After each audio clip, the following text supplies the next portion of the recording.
Hello and welcome to the second episode of Livefist Talks with me, Shiv Arur. If you saw the inaugural episode of this series last week, you'll know that it was an agenda-setting interview that everyone's been talking about, and it has really caused a huge war of words between the Indian naval aviation community and Hindustan Aeronautics Limited.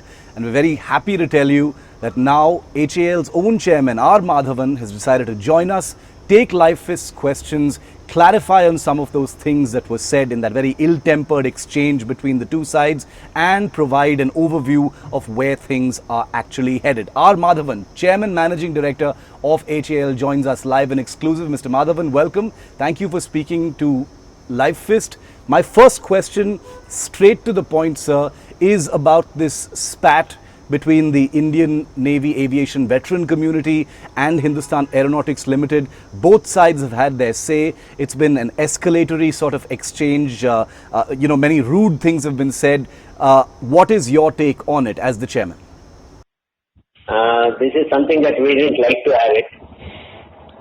But the thing is, sometimes when they hit below the belt, some of our people have retorted to that. So we hope that it comes to a stop now.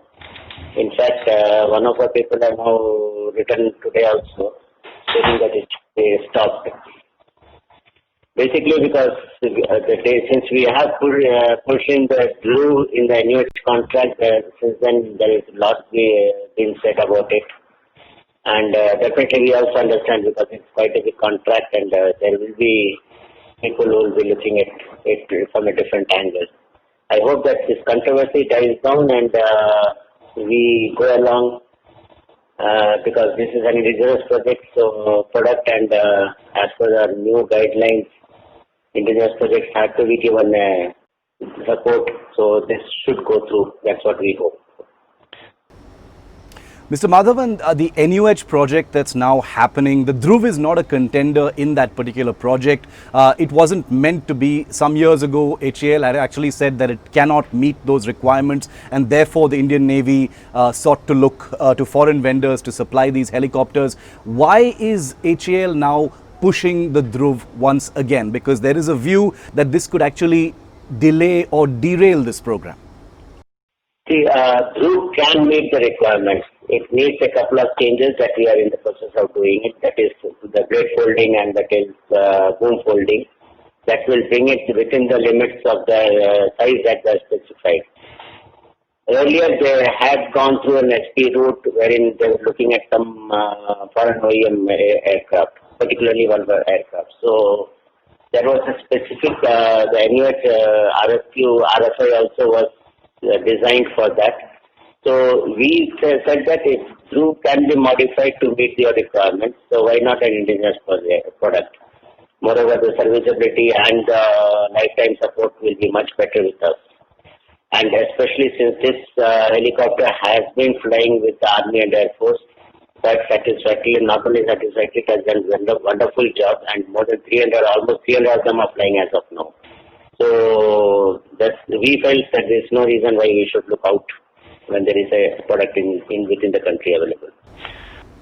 Mr. Madhavan, there's been a trust deficit between HAL and the Navy as far as the Dhruv is concerned. Many bad-tempered things have been said, especially in the last 1 week, but before that as well, with both sides actually having their say. Are you categorically saying at this point of time, even after everything has been said, that the Dhruv can meet every single one of the Navy's requirements, qualitative requirements, specifications, for the NUH program, while meeting cost and time constraints? Absolutely. I can categorically say that it can meet all the requirements of the SQR as well as the timelines. We are saying that on the date of placement of the order, we take 24 to 36 months to develop and provide.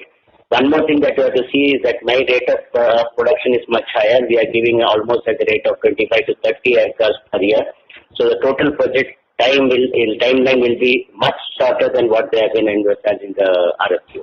On the one side, you're testing your own light helicopter on the other side, and you also have this proposed joint venture to manufacture the Russian Kamov 226T, near Bengaluru. But that appears to have been stuck for a very long time. I mean, these are helicopters that are desperately needed by the Army and the Air Force. What's taking so long? it is with the ministry for them to take a final decision. Everything as far as the technical evaluation is completed. There are a couple of things regarding in the indigenous content which working it out around 62% or 70%. There should be a concession on that. It will move forward. After that, there will be a prize bid opening, and we are all prepared for that.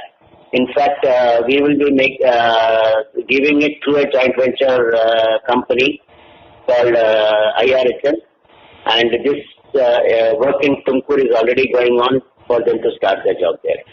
Do you have a time frame of when you think the contract will be concluded and production will start, sir? Do you have a time frame in your mind? No, we have been waiting for it because it's actually overdue. We have been waiting for the ministry to give us a green signal to start the job. Which actually brings me to my question, Mr. Madhavan, about HAL's own light utility helicopter. That appears to be one of the most promising projects you have on hand. We've seen it making steady progress here on Livefist, and I'll be putting the link below as well. There have been some, very progressive steps in the recent past. Where is the LUH program? Will it be meeting requirements on time? The LUH, Air Force certification is completed. The Army wanted one more demo in the high altitudes, which we are planning to do it this August, because we have to wait for that summer to come and that right temperatures to come in. So one more demonstration to Army at high altitude, and the LUH certification is complete. In fact, it is already completed for Air Force, as I said. So certification aspect is over. It's a very capable aircraft which we have produced as a replacement for the old K-30 aircrafts which are still in service. So in the 310 category, it is a very capable aircraft. Those who have flown it, including the services, are quite happy with it. Mr. Madhavan, as you probably know, I had the good fortune of being invited by your test pilots to fly in the light combat helicopter last year. Wonderful machine. But where are things at? The orders still haven't come in. It's always very, very close, but it hasn't happened just yet. Where are we on the LCH program? The helicopter itself has matured. Lots of testing has been done. Lots of weapons trials have been done. When is that first crucial order coming in? That will come very soon, because now we have concluded the price negotiation also on it, and it has to just go through the sanctions now. So hopefully this year, by end of this year, we should see that order being placed for 15 numbers, initial order. After that, we expect a total order of 150 plus in that. So in fact, assuming that the order will come by this year, and we have already started the production of around 5 aircraft this year itself. In fact, we will be preponing our supplies in case we get an order. Mr. Madhavan, we've spoken about the existing projects which are already in flight test and are nearing orders, the Dhruv, the LUH, the LCH. The other really big helicopter project you've got on hand, which is still very much on the drawing board apart from a mock-up, is the 10 to 12 ton Indian multi-role helicopter. You're looking at that as a big replacement of the Mi-17 helicopters in the armed forces, which happen to be this big workhorse. They are everywhere you look. They've been coming in from Russia, in steady batches. Where is the IMRH right now? How confident are you that this will be a replacement to the Mi-17, which is a very, very ambitious target? The IMRH is not, we have started the preliminary design with the internal funding, because this is a huge project which cannot be funded by one company. So here we are looking at the government funding across the 3 services. Total order is, even if you remove the Navy component, which is slightly doubtful, we have got more than 325 to 350 aircraft involved in that. So IMRH will be designed as a replacement for Mi-17 V5, which we feel that will be going out of service from 2027-28 onwards. So when we start it today, within 7 years, we will be ready with our own 10 to 12 ton helicopter, that is IMRH, which will take care of the requirements of both Army and Air Force, basically for the 10 to 12 ton category. That is, we don't want us to buy again a foreign aircraft there. So this is a huge project and with huge indigenous content, because it will be equivalent to say somewhere around 2 lakh crores plus the total procurement. So this is what we want to say for the country. As we discuss all of these projects, Mr. Madhavan, the issue of friction with customers, the fact that HAL has a monopoly as far as airframing is concerned for the military, has been a sticking point, and we've actually seen that play out, quite dramatically in public in this last 1 week, owing to that Livefist interview in episode 1 of Livefist Talks.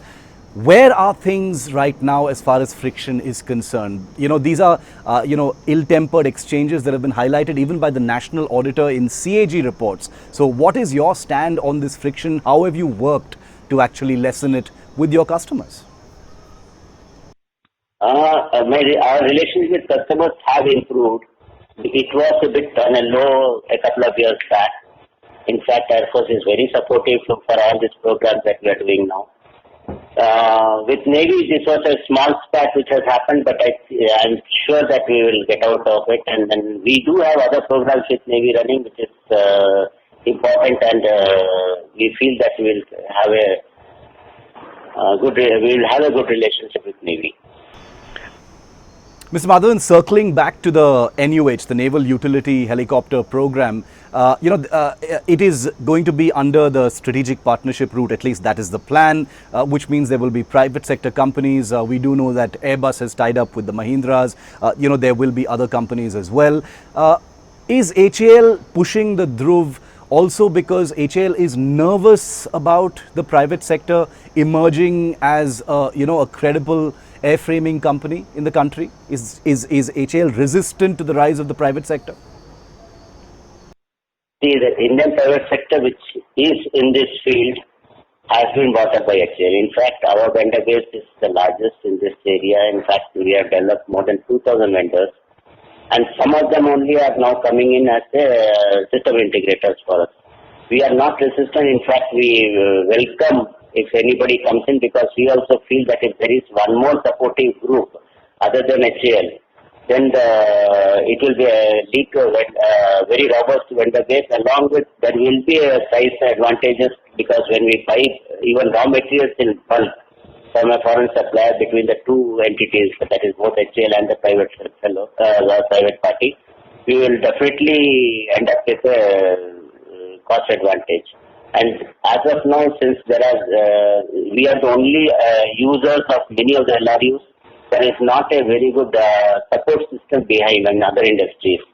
So if suppose there is one more player other than HAL, definitely we will find vendors who will be supporting both the companies with LRUs, that is the line replacement units, and back-end support. So we definitely welcome another player coming into this field.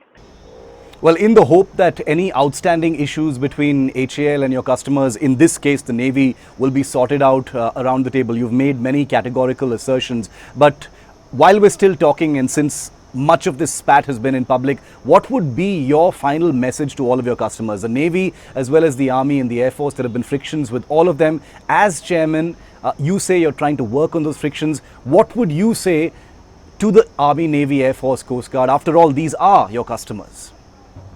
One thing what we want to tell that, because we are dependent on them. They may not be as dependent on HAL, but one thing is to make sure that HAL was created for their services and which we continue to give. So there were some frictions earlier, but that was because of many other reasons. We have improved quite a bit. Our supplies are now on time, and our relations are also improving day by day. So we hope that we partner together and provide the armed forces with as good and as competitively priced service as possible.